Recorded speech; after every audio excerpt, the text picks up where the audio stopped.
Late last fall, Binary Bikes sent me the Havok, their titanium adventure bike meant for quickly covering a lot of miles. Aside from a short break for the deep winter season, I've been riding this bike for nearly 5 months in a few different configurations. In this video, I'm going to talk about the bike's specs, its strengths and weaknesses, and what type of rider the Havok is for. So let's get into it.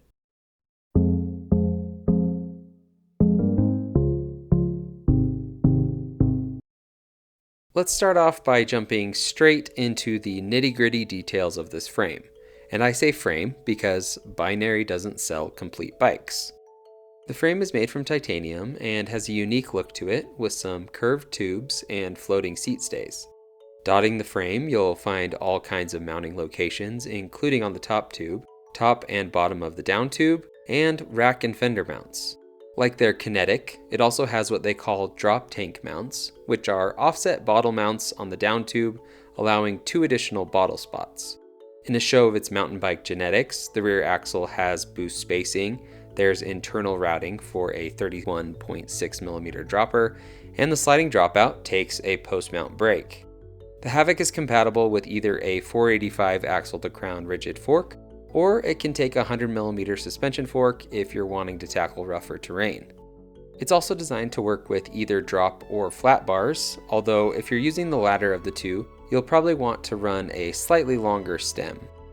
As for tire sizing, you can run as big as a 29x3 or drop down into true gravel tire range if that's your thing.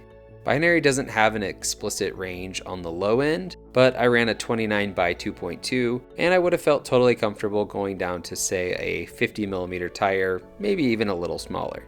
Moving on to the geometry, the frame comes in 5 sizes from extra small to extra large for a really good range of rider heights.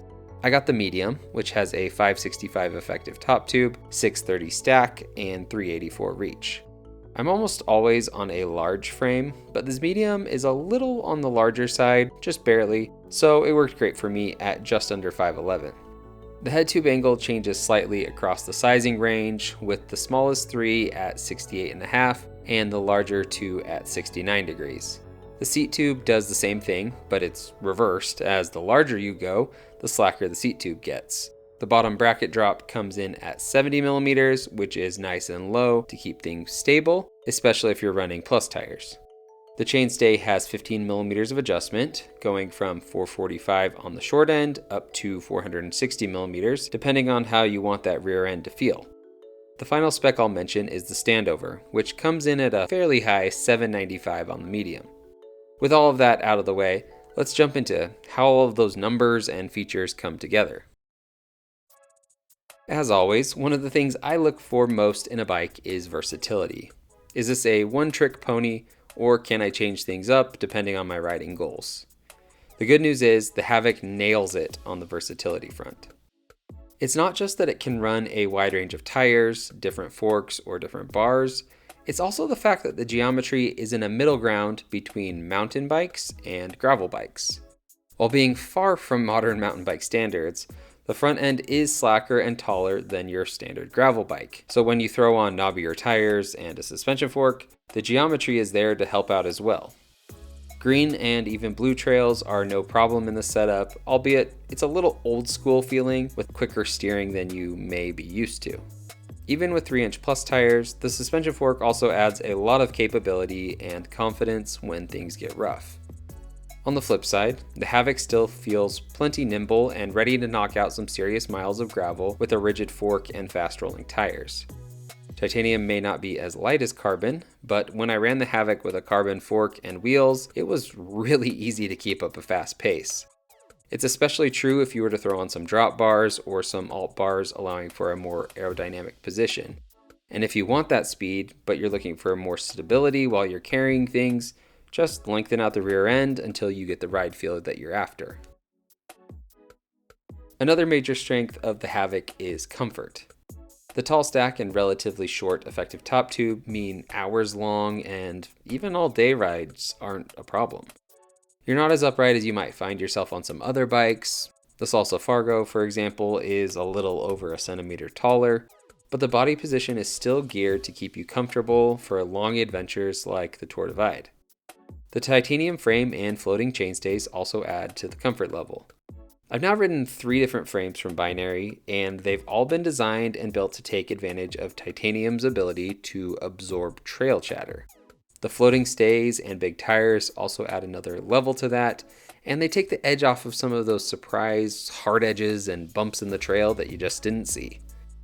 The final thing to mention on the comfort front has to do with all those mounting locations.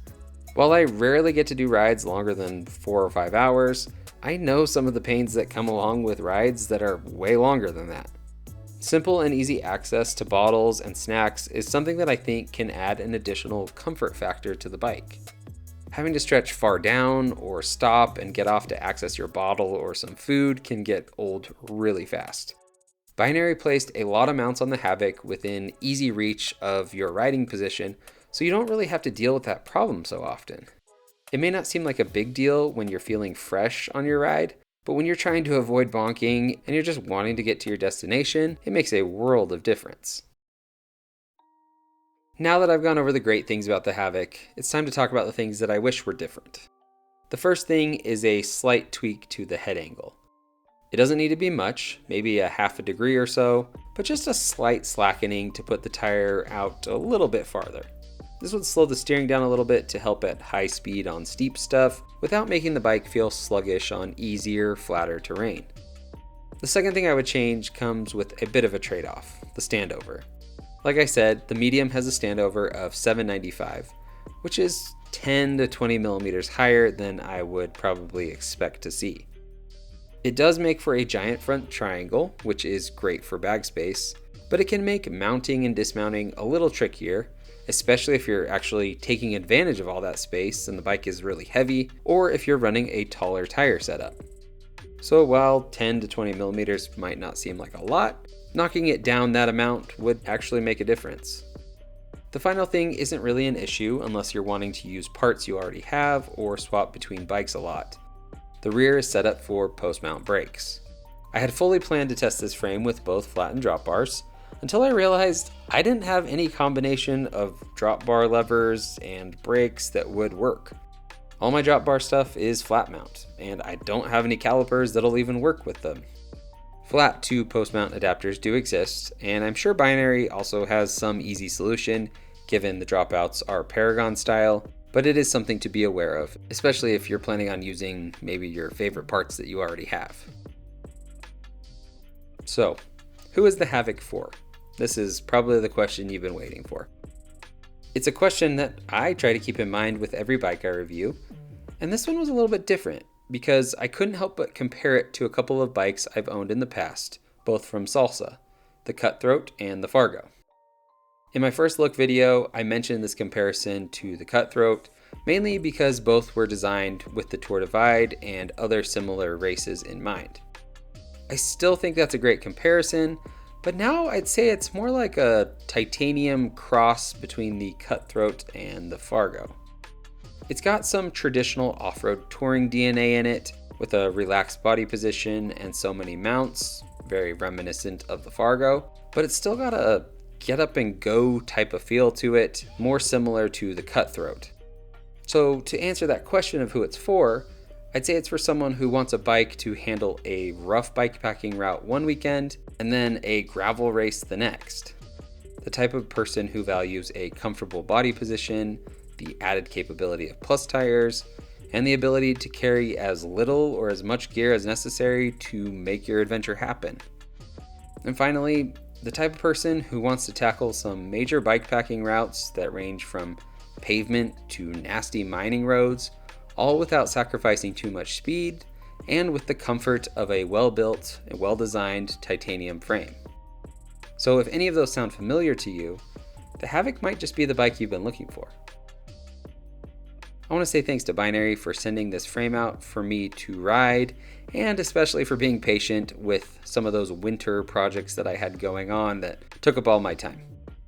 If you want to know more about Binary, the Havok, or any of their other bikes, go check out their website using the link in the description, or check out some of my videos on both the Gordita and the Kinetic. If you have any other questions about this bike that I didn't answer, let me know down in the comments. Thanks for watching, and I'll see you next time.